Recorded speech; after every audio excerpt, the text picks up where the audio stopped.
Namaste, viewers. Welcome to Jaipur Dialogue USA. I'm Vibhuti Jha, your host. And as always, I'll request please like, subscribe, and support our channel. Give your feedback. We value your suggestions a lot. Today, I wanted to talk about the great excitement amongst the Indian community in America about these 2024 elections. This particular excitement was never so visible as it is in this election, 2024, primarily because the Democratic Party seems to be accepting the candidature of Kamala Harris. I would not use a Kamala Devi Harris, Kamala Harris on the Democratic ticket, and a very marginal impact of the fact that J.D. Vance, the vice presidential designated candidate, his wife is Usha, who is an Indian too.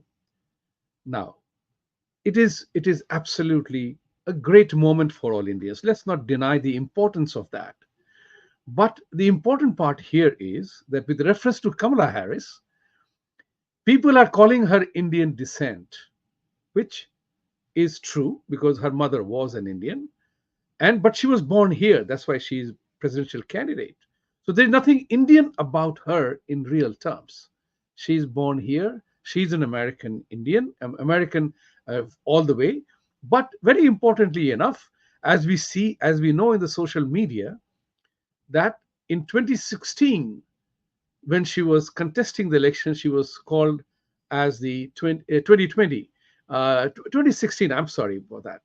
When she was contesting, it was called as the first Indian American. But Mr. Biden chose her as a vice presidential candidate, she was told as the first black woman to be chosen as the candidate for vice president. Important part, whether she's black or not, what her race is not relevant. But the topic and conversation around that is important because she is of Indian descent. Her mother was Indian and her father was Jamaican. So many blacks also are saying that she's not black, which is very important because in this particular election, the black votes will matter, women votes will matter, independent votes will matter, apart from the party line election voting will happen. So the critical element here is who is Kamala? So the Indians particularly here, many people are saying, oh, she is an Indian. She's very enamored by her name, talking about the Hindu relevance of her name, what Kamala means, and saying that first Indian American to be likely to be the president. There is excitement is very genuine and very normal. But beyond the excitement, beyond the fire and the smoke, let's look at who is Kamala Harris. We all know that by virtue of her public statements ever since she became a presidential candidate, we know this for truth that every single thing that has happened in India, whether it's Article 370, 35, Section 35, you have the so-called fear of anti-Muslim thing that is going on about Hindu. She has been very vocal and against it, very vocal and very against it. So that element is very true that every Indian in America must be cognizant of. Where you vote, who you vote is your choice, but be aware of who you are voting the pre- in the president's seat, who you are voting for. Be totally conscious and aware with your eyes wide open to know that every single thing that happens against Hindus, against Indian Americans, against India is all happening in Democrat run states. Since 80% or more of Indians live in Democrat run states, it's important for them to bear that in mind, including that vicious SB 403 in California, which would have become a law. It was passed with overwhelming majority in California legislature, overwhelming majority. But Governor Newsom vetoed it, and he had good reasons to veto it, apart from the fact that according to the California Constitution, it did not cross the threshold of the requirements. And he said that all that they are talking about already exists in California Constitution and the federal election, federal and the US Constitution. So that was the merit of the case, that was the argument. But every Indian needs to think about it, why this happens against us. This is critically important, that Republicans are not doing anything against Indian American community. On the contrary, they are very appreciative in the true fashion of Republican ideology, that as an immigrant community, come work hard, reap the rewards of working hard. And that's what we have done. We are actually, in reality, Indians are essentially conservative. For them to get enamored by the democratic ideology of equity and equality is somewhat mind boggling. It is more of a sentimental, emotional kind of a connect on that. Yes, there is a definite virtue in aligning with the winning party of your state, because then you have some claim in the state's politics. So whether it is New York, California, New Jersey, Washington state, everywhere you will find that Indians go for the Democratic Party. That said, the African identity, what is important here is, in this particular election, is the way that American population is demoralized, is getting demoralized about its own identity. Think about it very, very seriously. The American Constitution carries the phrase life, liberty, and pursuit of happiness, the equality under law, nobody is above the law. They are ideas that were done by the founders of the Constitution. None of the founders were your color or my color or black or any other thing. They were all essentially white. What is happening here is right now in America that the identity of the immigrant community is being made as a hot issue. Very critical to understand that. It's being made a critical issue by a very tactical maneuvering of the Democratic Party, in which they want you and I to feel different, be different, and not be part of the American dream, which we have become. So, Democratic Party is indulging in a divisive tactics in which they have been telling the blacks, this constitution is not yours.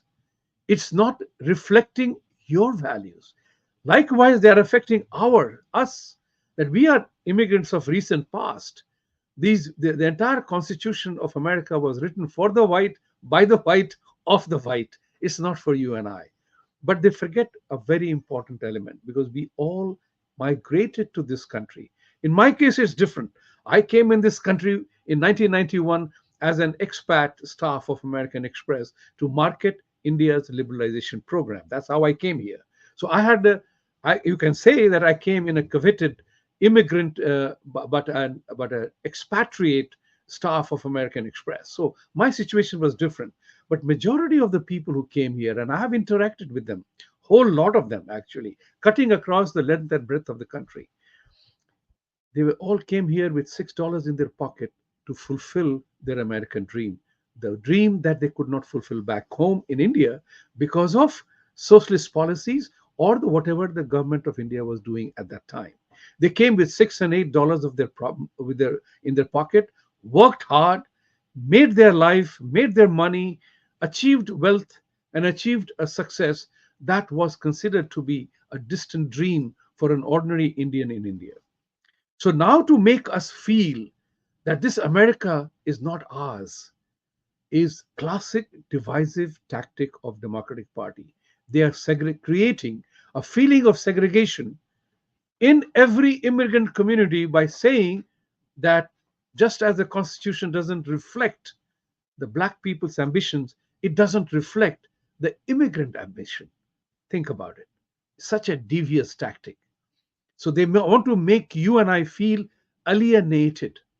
And that's where we Indians are finding that with Kamala, the name Kamala, with the name Usha, who is again American born, we are all seeing some kind of a resurgence or establishment of our identity. This is critical. And what I want to say here is very important. The Indians must remain aware. Just as, you know, We must not get, वो कहते हैं, it said that we must not get carried away by the emotional hyperbole. Face the facts as they are, the truth as they are. Whether it's Kamala or Trump, we know where they stand with reference to their policies. So, as immigrant, which is with 3 to 4 million Indians in this country, our votes do not count in the presidential elections final tally, but it will matter in disputed states or closely contested states. It will matter. So vote wisely as to whose policies stand in front of you. So far as the Black African identity is concerned, it is also very important. The Democratic Party has again made blacks feel alienated in this country. They are trying to discriminate based on race, but they will not talk about the fact that just as I have in this 33 years of my life in this country, no Indian has asked me about my caste, where I came from, nor have I asked anybody. Blacks like Michael Jordan, Kobe Bryant, Tiger Woods, Colin Powell, Condoleezza Rice, and there are any number of them, Michael Jackson, you name it. These people have succeeded in life fulfilling their American dream based on pure performance and pure taking advantage of the opportunities that are given here. National Football League, you know it, is dominated by black athletes. Basketball, dominated by black athletes. Rap music, dominated by black athletes. But they are made to feel marginalized. This is where the Democratic Party plays with your emotion and sentiments. Just as we get clubbed as South Asians. You know, one of the biggest things that happens in America is that we Indians have lost our identity under the banner South Asians. I have always questioned, retain your Indian identity. You are an Indian first, an American. You are Indo-American, Indian American. You are not a South Asian American. You are not Sam, South Asian American. Remember that part. It's very important. And when you do that, you lose your own identity. So just as we don't call ourselves North American, we are not South Asians either. So I want to appeal to the Indian community that when you go to vote, or whoever you go to vote for, keep some things in mind, your own identity. And that's what is important. Let nobody abuse us, our identity as to who we are. Go with your eyes wide open. Look at the policies, whose policies benefit us most, and everything that matters. With these words, I will say we'll talk again. The election season is just hotting up. So, as I always say, we Indians are generally sentimental and emotional. I coined the word sentimotional. Let's vote with our eyes wide open, mind very clear, and not with any sentimotional feelings. Thank you for watching. And Satyameva Jayate, let truth triumph. And for truth to triumph, you and I have to speak up and vote according to our conscience and understanding. Thank you.